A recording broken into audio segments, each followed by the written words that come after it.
میرے شوہر نے شادی کی پہلی ہی رات مجھے کمرے میں بند کر دیا۔ وہ روز کمرے میں آتا اور وہاں ایک چھوٹی گٹری رکھ کر چلا جاتا۔ ایک دن میں نے وہ گٹری کھول کر دیکھی تو جان نکل گئی۔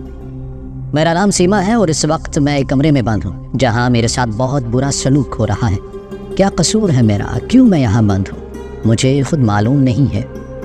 میں نے کچھ نہیں کیا ہے، یا شاید میں نے کچھ کیا ہے جس کے حوالے سے میں انجان ہوں۔ میں اس وقت اپنے عروسی جوڑے میں ملبوس ہوں اور مجھے اس کمرے میں بند ہوئے 25 دن ہو چکے ہیں۔ میں تھک گئی ہوں۔ مجھے کچھ سمجھ نہیں آ رہا کہ میں کیا کروں، اور جس شخص نے مجھے یہاں بند کیا ہے وہ مجھ سے کیا چاہتا ہے۔ مجھے اس کمرے میں سورج نظر نہیں آتا، پر مجھے دوسرے کمرے میں سے کچھ آوازیں آتی ہیں اور میں جانتی ہوں کہ وہاں کیا ہو رہا ہے۔ مجھے بالکل سمجھ نہیں آ رہا ہے کہ مجھے کیا کرنا ہے۔ یہاں میرے کمرے میں ایک بہت عجیب کام ہو رہا ہے جس سے میں بہت گھبرائی ہوئی ہوں۔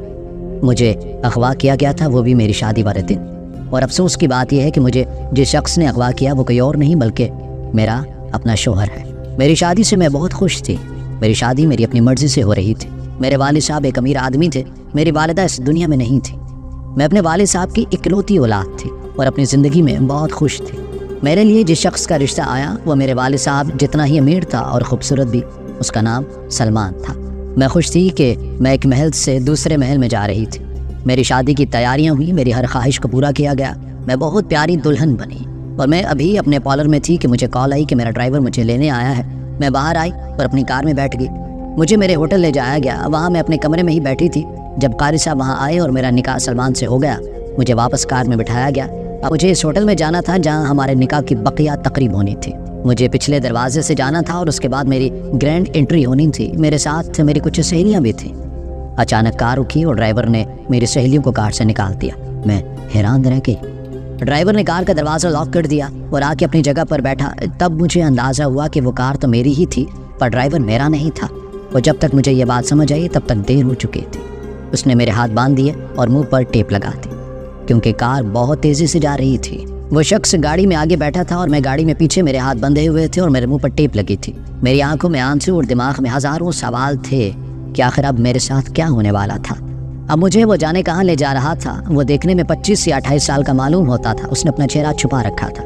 گاڑی چلتی رہی اور میں سوچتی رہی کہ جانے اب کیا ہوگا کہ گاڑی سنسان گھر کے سامنے رکی۔ وہاں آس پاس اور کوئی گھر نہیں تھا، یعنی اگر میں چیختی چلاتی ہوئی تو وہاں میری مدد کرنے کو کسی نے نہیں آنا تھا۔ اس شخص نے مجھے بے دردی سے کار سے باہر نکالا اور گھر کی طرف چلنے کا اشارہ کیا۔ میری مرضی نہیں تھی، میں جانا نہیں چاہتی تھی، پر کیا کرتی، میں بھی چلتی چلی گئی۔ اس کے گھر میں بہت اندھیرا تھا، معلوم ہوتا تھا کہ وہ یہاں اکیلا رہتا تھا۔ اس نے مجھے ایک کمرے میں دھکا دیا اور کہا کہ چپ چاپ یہاں بیٹھ جاؤ۔ میں بہت ڈری ہوئی تھی۔ اس نے میرے منہ پر سے ٹیپ ہٹائی کیونکہ وہ جانتا تھا کہ میں ادھر چلائی بھی تو کوئی نہیں سنے گا۔ میں نے کہا کہ میرے ہاتھ کھول دو تو اس نے کہا کہ 2-3 گھنٹے یہیں بیٹھو، اگر تم نے 2-3 گھنٹے تک کوئی حرکت نہیں کی تو پھر میں تمہارے ہاتھ کھول دوں گا۔ وہ مجھے اس کمرے میں قید کر کے وہاں سے چلا گیا اور میں وہاں روتی رہ گئی، سوچنے لگی کہ آخر یہ میرے ساتھ کیا ہو رہا تھا۔ شام سے رات ہو گئی تھی۔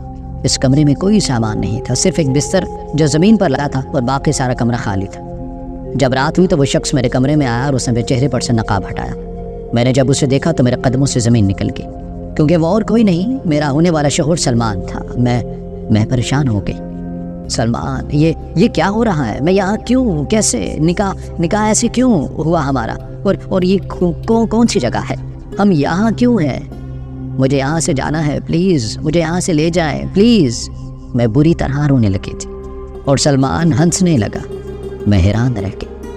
مجھے ابھی بھی لگ رہا تھا کہ سلمان میری مدد کرے گا، وہ میرا شوہر ہے، وہ میری مدد نہیں کرے گا تو اور کون کرے گا؟ پر جس طرح سے وہ ہنس رہا تھا مجھے اندازہ ہو رہا تھا کہ وہ میری مدد کرنے کے موڈ میں نہیں تھا، اور جب اس نے اپنی زبان کھولی تو میں حیران رہ گئی۔ تو میں یہاں بند کرنے والا کوئی اور نہیں بلکہ میں خود ہی ہوں۔ ہاں سیما، خود ہی میں نے ہی تمہیں یہاں قید کیا ہے۔ میں غصے سے چلائی کہ کیوں کیا تم نے میرے ساتھ ایسا؟ کیوں کیا؟ آج تو ہماری شادی تھی، آج ہماری زندگی کا اہم دن تھا، بلکہ ہماری زندگی کا خوبصورت دن تھا، اور تم نے اس دن کو برباد کر ڈالا۔ کیوں؟ آخر کیوں؟ میں غصے سے چلائی تھی۔ تمہیں سب پتہ چل جائے گا، ابھی آرام سے بیٹھو اور اپنی زبان بند رکھو، سلمان نے مجھے ایک طرف جھٹک کر کہا، اور وہ بنا میری کوئی اور بات سنے اس کمرے سے باہر چلا گیا۔ اس کے جانے کے بعد میں نے اپنا سر پکڑ لیا اور آس پاس دیکھا، وہاں سے نکلنے کا کوئی راستہ نہیں تھا۔ میرا فون جانے کہاں تھا؟ میرے والد صاحب کا کیا حال ہوگا؟ وہ کس حال میں تھے؟ میں سوچ کر ہی ڈر گئی تھی۔ یہ میرے ساتھ کیا ہو گیا؟ میری زندگی ایک ہی دن میں برباد ہو گئی تھی۔ میرا ہمسفر ہی میرا دشمن بن بیٹھا تھا۔ میں رات تک روتی رہی اور جانے کب صبح میں کسی وقت میری آنکھ کھلی تو میں نے دیکھا کہ میرے سامنے کچھ ناشتہ پڑا تھا جس کو میں نے جلدی جلدی کھایا، کیونکہ میرے دماغ میں یہ بات گھوم رہی تھی کہ جانے مجھے دوبارہ کھانا کب ملے گا۔ جب میں نے کھانے کے بعد سامنے دیکھا تو میں حیران رہ گئی۔ سلمان میرے سامنے بیٹھا تھا۔ مجھے احساس ہی نہیں ہوا کہ وہ وہاں موجود تھا، اور مجھے اس حال میں دیکھ کر شاید محسوس ہو رہا تھا۔ سیما لودھی خاندان کی اکلوتی اولاد اور کیسے کس حال کو پہنچ گئی ہے، تمہیں اس حالت میں دیکھنا کوئی عام بات نہیں ہے۔ تم تو وہ لڑکی ہو جس نے کبھی بھی چمچ کانٹے کے علاوہ کھانا بھی نہیں کھایا ہوگا، اور آج کیسے دونوں ہاتھوں سے پاگلوں کی طرح کھانا کھا رہی ہو۔ مجھے اس کی بات پر غصہ آ گیا اور میں نے اس سے کہا کہ اپنی حد میں رہو، چاہے تو میرے ساتھ جو بھی کر لو، میں اسی امیر باپ کی بیٹی ہی رہوں گی، میں ہمیشہ سیما لودھی ہی رہوں گی۔ وہ پھر سے ہنسنے لگا اور جب وہاں سے اٹھ کر جانے لگا تو اس نے میری متوجہ ایک چھوٹے سے ڈبے کی طرف کروائی۔ اس کو ڈبہ کہنا مناسب نہیں ہوگا، وہ ایک چھوٹی سی گٹری تھی۔ میں نے حیران ہو کر پوچھا کہ کیا ہے اس میں جو کچھ بھی ہے تمہیں پتہ چل جائے گا۔ میں اس گٹری کو یہیں چھوڑ کر جا رہا ہوں، تم جب چاہو اٹھ کر اس گٹری تک جاؤ اور اس کو کھول کر دیکھ لو، لیکن ایک بات یاد رکھنا کہ اگر تم نے گٹری کھولی تو تمہارے ساتھ کچھ ایسا ہو جائے گا کہ جس کے لیے تم خود کو کبھی معاف نہیں کر پاؤ گے۔ سلمان کی بات سن کر میرا دل اچانک سے بیٹھ گیا۔ جو شخص اپنی بیوی کو شادی کے پہلے دن ایک کمرے میں بند کر سکتا تھا اور بنا کسی وجہ اسے اس طرح کی صورتحال میں ڈال سکتا تھا تو وہ کچھ بھی کر سکتا تھا۔ میں نے اس سے کہا کہ تمہارے اس بات سے کیا مقصد ہے اور تم میرے ساتھ یہ سب کیوں کر رہے ہو؟ تب وہ ہنس دیا اور کہنے لگا کہ تم ایک بہادر باپ کی بہادر بیٹی ہو نا، تم ہمیشہ یہی کہتی ہو کہ سیما لودھی جیسا کوئی نہیں، تو سیما صاحبہ اگر آپ میں اتنی ہمت ہے تو آپ اس گٹری کو کھول کے دیکھ لیجئے گا، لیکن اگر اس گٹری کو کھولنے کے بعد آپ کے ساتھ کوئی ایسا حادثہ ہو گیا جو ناقابل برداشت ہوا تو اس کے ذمہ دار آپ خود ہوں گے۔ میں اس کی بات پر حیران رہ گئی اور اس سے پوچھنے لگی کہ وہ میرے ساتھ ایسا کیوں کر رہا ہے، لیکن اس نے میری ان باتوں کو نظر انداز کر دیا اور وہاں سے چلا گیا۔ جاتے جاتے اس نے یہ بھی کہا کہ تمہیں یہاں کھانا مل جایا کرے گا اور پانی بھی، فکر نہیں کرنا۔ میری آنکھوں کے سامنے وہ چھوٹی سی گٹری پڑی تھی اور خدا جانے اس گٹری میں کیا تھا، مجھے کچھ سمجھ نہیں آ رہا تھا۔ میرے دل و دماغ میں دنیا بھر کے اندیشے آ رہے تھے، اس گٹری میں کیا ہوگا اور اس کو کھولنے سے کیا ہو سکتا ہے۔ میں یہ بھی سوچنے لگی کہ کہیں اس کو کھولنے سے میرے والد صاحب کے ساتھ کچھ نہ ہو جائے۔ دماغ کہتا تھا کہ ایسا کچھ نہیں ہو سکتا ہے، ایک چیز میری آنکھوں کے سامنے پڑی ہے، اس کو کھول کر دیکھنے سے مجھے کیا نقصان ہو سکتا ہے، لیکن میں بہت ڈری ہوئی تھی کیونکہ میرے ساتھ پہلے ہی بہت بڑا حادثہ ہو چکا تھا۔ میں یہاں بے یار و مددگار تھی، کسی کو نہیں پتا تھا کہ میں یہاں موجود ہوں۔ مجھے ساتھ والے کمرے سے کچھ عجیب و غریب قسم کی آوازیں آنے لگی۔ اس کمرے کی اور میرے کمرے کی دیواریں سانجھی تھیں اور وہاں کی آوازوں کو میں صاف سن سکتی تھی۔ ایک آواز کو تو میں پہچان گئی، وہ سلمان کی آواز تھی، اور دوسری آواز کسی لڑکی کی تھی۔ وہ دونوں ایسے باتیں کر رہے تھے جیسے نئے شادی شدہ جوڑے میں آپس میں باتیں کیا کرتے ہیں۔ کبھی سلمان اس کی تعریف کرتا تو وہ لڑکی کھل کر ہنس دیتی، تو کبھی وہ پیار بھری باتیں کرنے لگتے۔ میں بری طرح رونے لگی کہ ایک تو میرے شوہر نے مجھے اس کمرے میں بند کر رکھا ہے اور دوسرا وہ کسی عورت کے ساتھ محبت بھری باتیں کر رہا ہے اور میں یہ سب سن سکتی ہوں۔ میں نے اپنے کانوں پر ہاتھ رکھ لیے، میں نے ان کی آوازیں نہیں سننا چاہتی تھی۔ ظاہر ہے جو شخص ظالم تھا وہ بے وفا بھی ہو سکتا تھا۔ برائی کبھی بھی اکیلی نہیں ہوتی، اکیلا تو صرف سچ ہوتا ہے۔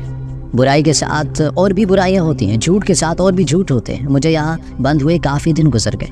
روز مجھے اس کمرے میں کھانا مل جاتا، کمرے میں اس طرح بند رہنا کہ آپ کو دن اور رات کا بھی پتہ نہ چلے ایک بہت بڑی اذیت تھی۔ مجھے سمجھ نہیں آ رہا تھا کہ میں نے ایسا کیا کیا تھا جس کی مجھے سزا مل رہی تھی۔ میرے والد صاحب کہاں تھے کیونکہ وہ اب تک مجھے تلاش کرنے میں کامیاب نہیں ہو پائے تھے؟ کیا وہ سلمان کے پیچھے نہیں آئے ہوں گے کیونکہ انہوں نے مجھے سلمان کے ساتھ ہی رخصت کیا تھا؟ سلمان نے یہ جواب دینا تھا کہ میں کہاں تھی، تو پھر وہ اب تک مجھے تلاش کیوں نہیں کر پا رہے تھے؟ اور وہ لڑکی کون تھی جس کے ساتھ سلمان میٹھی باتیں کر رہا تھا؟ آج مجھے اس کمرے میں بند ہوئے 25 دن ہو گئے تھے۔ اب میرا صبر جواب دے چکا تھا۔ مجھے نہانے کے لیے پانی چاہیے تھا۔ اس کمرے میں اتنا ہی پانی ہوتا تھا کہ جسے بنیادی ضرورت کے لیے استعمال کیا جا سکے۔ مجھے کپڑے بدلنے تھے، مجھے آسمان دیکھنا تھا، مجھے کھل کر سانس لینا تھی۔ آج میں نے سوچ لیا کہ میں اس کمرے میں بند بیٹھی ہوں، میرے ساتھ پہلے ہی بہت کچھ ہو چکا ہے اور کیا ہو جائے گا۔ میں نے ارادہ کر لیا کہ میں اس گٹری کو کھول کر دیکھوں گی کہ اس کے اندر کیا ہے۔ میں بہت ڈری ہوئی تھی، میرے ہاتھ کانپ رہے تھے، جانے میرے ہاتھ ڈر سے کانپ رہے تھے یا کمزوری سے، لیکن اب اس کی طرف بڑھ رہی تھی۔ سلمان اس کو میری آنکھوں کے سامنے رکھ کر گیا تھا۔ اس کمرے میں اور کوئی سامان نہیں تھا۔ میں اپنے بستر پر بیٹھی اس گٹری کو ہی دیکھتی رہتی تھی کہ جانے اس کے اندر کیا ہوگا۔ میں آگے بڑھی اور میں نے اس کو کھولنے کے لیے ہاتھ آگے بڑھائے، لیکن پھر جانے کیوں میرے دل میں ایک ڈر سا تھا اور میں نے ایسا نہیں کیا۔ تھوڑی دیر بعد مجھے دروازہ کھلنے کی آواز آئی تو میں جا کر اپنے بستر پر بیٹھ گئی۔ وہ سلمان تھا اور وہ آج بھی میرے لیے کھانا لے کر آیا تھا۔ اس نے کھانا ایک طرف رکھ دیا اور میری حالت کو دیکھ کر پھر سے ہنسنے لگا، کہنے لگا ہاں کہ تم لڑکیوں کو تو ویسے ہی بہت تجسس ہوتا ہے، کیا تمہیں اس گٹری کو دیکھ کر تجسس نہیں ہو رہا کہ اس کے اندر کیا ہے؟ میں اب اس کی طرف دیکھنا بھی نہیں چاہتی، اس سے بات کرنا تو بہت دور کی بات تھی۔ میں نے اپنا منہ پھیر لیا۔ کیا ہو گیا؟ آج تو بہت ناراض لگ رہی ہو۔ اب مجھے غصہ آ گیا اور میں نے کہا کہ تمہیں میرے سے بات کرنے کی کوئی ضرورت نہیں ہے، اسی سے باتیں کرو جس کے ساتھ روز رات کو باتیں کرتے ہو۔ سلمان کہنے لگا کہ اچھا تمہیں اب جلن بھی ہو رہی ہے۔ میں نے کہا کہ تم سے جلتی ہے میری جوتی، مجھے کوئی فرق نہیں پڑتا، اگر تمہیں فرق پڑتا بھی ہے تو تم کیا کر لو گی؟ اس کے یہ الفاظ میرے دل کو چیر گئے۔ میں واقعی کچھ نہیں کر سکتی تھی۔ میں نے آج تک خود کو کبھی اتنا بے بس محسوس نہیں کیا۔ میرے ایک اشارے پر میرے سارے کام ہو جایا کرتے تھے۔ میرے منہ سے نکلی ایک بات اور سارے گھر کے نوکر قطار بنائے میرے سامنے کھڑے ہو جاتے تھے۔ میرے والد صاحب نے آج تک مجھے انکار نہیں کیا تھا۔ میں نے جو مانگا مجھے ملا ہے۔ میں نے خود کو بہت افضل سمجھا، خود کو بہت اعلیٰ سمجھا تھا۔ جانے کتنے ہی لوگوں کا دل بھی دکھایا تھا۔ ایک ایک کر کے وہ سارے لوگ میری نظروں کے سامنے سے گزرنے لگے جن کے دل میں نے دکھائے تھے۔ شاید انہی میں سے مجھے کسی کی بد دعا لگ گئی تھی۔ آج میں بہت بے بس تھی، میں کچھ نہیں کر پا رہی تھی۔ ایک رات مجھے بارش کی آواز آئی اور بارش کو دیکھنے کی آرزو میرے دل میں ایسی جاگی کہ میں پاگل سے ہو گئی۔ مجھے بس روشنی دیکھنی تھی، آسمان دیکھنا تھا، مجھے بارش میں کھڑے ہو کر اس کو محسوس کرنا تھا۔ میں اس گٹھری کی طرف بڑھی اور میرا پاؤں پھسلا اور میں منہ کے بال اس کے بالکل سامنے جا کے میں نے اسے اٹھا لیا اور واپس بستر پر آ گئی۔ میرا دل بہت تیزی سے دھڑک رہا تھا، باہر موسم بھی کچھ خوفناک تھا اور شاید رات کا ہی وقت تھا۔ میں نے اس کو کھول دیا اور سامنے کا منظر دیکھ کر میں حیران رہ گئی۔ میں اس میں پڑی چیزوں کو بار بار ہاتھ سے ادھر ادھر کرنے لگی۔ میری آنکھوں سے آنسو جاری ہو چکے تھے۔ میرے دماغ میں ایک شخص کا عکس نظر آ رہا تھا، علی، جو میرے کالج میں میرے ساتھ پڑھتا تھا، میرے لیے دیوانہ تھا، بار بار مجھے اپنی محبت کا یقین دلاتا، خط لکھ کر بھی دیتا، مجھے سب سے مہنگے تحائف لے کر آتا جو اس کی اوقات سے بھی باہر تھے، لیکن پھر بھی میرے لیے لاتا۔ میں ہر بار وہ چیزیں اس کے منہ پر دے مارتی تھی اور کہتی تھی کہ وہ میرے قابل نہیں ہے۔ اس گٹری میں وہی خط اور وہی تحفے تھے۔ میں بری طرح رونے لگی، یہ سوچنے سے قاصر تھی کہ یہ سب چیزیں سلمان کو کہاں سے ملی۔ میں صرف علی کے بارے میں سوچ رہی تھی۔ اس سامان میں ایک موبائل بھی تھا اور اس کا چارجر بھی میں نے موبائل کا چارج پہ لگا دیا۔ 15 منٹ بعد ہی موبائل آن ہو گیا۔ مجھے سب سے پہلے اپنے والد صاحب کو کال کرنی چاہیے تھی کہ وہ آ کر مجھے یہاں سے نکال لیں، لیکن جب میں نے اس فون کو کھولا تو سب سے پہلے مجھے علی کا نمبر نظر آیا۔ اس سے پہلے کہ میں علی کو کال کرتی، علی کی طرف سے کال آنے لگی۔ میں پریشان تھی، میرے دماغ میں کیا چل رہا تھا میں خود نہیں جانتی تھی۔ میں نے کال ریسیو کی اور کہا کہ ہیلو۔ دوسری طرف سے جو آواز مجھے آئی وہ سن کر میرے قدموں تلے سے زمین نکل گئی۔ فون میرے ہاتھ سے گر گیا، میرا پورا وجود کانپنے لگا۔ وہ سلمان کی آواز تھی، وہ ہنس رہا تھا۔ میرے ساتھ کیا ہو رہا تھا مجھے سمجھ نہیں آ رہا تھا۔ میرے آس پاس ساری دنیا گھومنے لگی اور میں کب بے ہوش ہو گئی مجھے پتہ ہی نہیں چلا۔ جب مجھے ہوش آیا تو میں نے خود کو اپنے گھر کے صاف ستھرے بیڈ روم میں پایا، جہاں میرے بھروسے مند نوکرانی میرے سراہنے بیٹھی تھی اور میرے والد صاحب بھی اس کمرے میں موجود تھے۔ میں ہڑبڑا کر اٹھی اور ایک ہی سانس میں سب کچھ بتانے کی کوشش کرنے لگی۔ میرے والد صاحب نے مجھے کہا کہ ہمیں سب پتہ ہے۔ میں ابھی حیران ہی تھی کہ سلمان اس کمرے میں آیا اور میں اس بات پر چونکی کہ میرے والد صاحب نے اسے دبوچ کیوں نہیں لیا۔ میرے والد صاحب نے اسے کہا کہ آرام سے بیٹھ جاؤ۔ سلمان نے بتایا تھا کہ جس علی کو تم نے کالج میں ٹھکرایا تھا اور اسے یہاں تک کہا تھا کہ اگر مجھ سے اتنا ہی پیار کرتے ہو تو اپنی جان لے لو، پھر مجھے تم پر یقین آ جائے گا۔ میں اس علی کا بڑا بھائی ہوں، تم سے بہت محبت کرتا تھا، تمہاری محبت میں پاگل تھا، تمہارے لیے کچھ بھی کر سکتا تھا۔ میرے بھائی نے ساری زندگی مجھ سے کچھ نہیں مانگا اور مانگا بھی تو تمہیں، لیکن جب تم نے ہی انکار کر دیا تو پھر کوئی کیا کر سکتا۔ جس دن تم نے میرے بھائی کو بے عزت کر کے کالج سے نکلوایا تھا اس دن اس نے خود کو جان سے مارنے کی کوشش کی اور وہ کوما میں چلا گیا۔ اس کے بعد سے میں تمہارے خلاف پلان بنانے لگا اور میں تمہیں وہ محسوس کروانا چاہتا تھا جو میرے بھائی نے تمہارے لیے محسوس کیا۔ میں نے اگلے ہی دن وہ گٹری تمہارے کمرے میں رکھ دی تھی کیونکہ میں پھر بھی تمہارے ساتھ انصاف سے کھیلنا چاہتا تھا، لیکن تم نے ہی اس کو کھولنے میں 27 دن لگا دیا۔ علی اب بھی کوما میں ہے اور اسپتال میں پڑا ہے۔ میں نے تم سے کوئی نکاح نہیں کیا، وہ سب جھوٹ تھا۔ میں پہلے سے شادی شدہ ہوں اور میرے 2 بچے بھی ہیں۔